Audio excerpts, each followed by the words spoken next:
Why do we get hiccups? Find out. You're just relaxing, and then hic. Where did that hiccup come from? Hiccups happen when your diaphragm, the muscle that helps you breathe, suddenly contracts. This quick movement forces air into your lungs, and your vocal cords snap shut. That's what makes the classic hic sound. But why does it happen? Eating too fast, drinking something too hot or cold, or even emotional stress like anxiety can trigger it.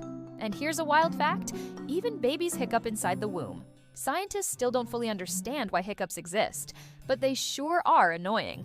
Tell me in the comments, what's the weirdest time you've ever had hiccups? If you liked this, like and follow so you don't miss the next fun fact.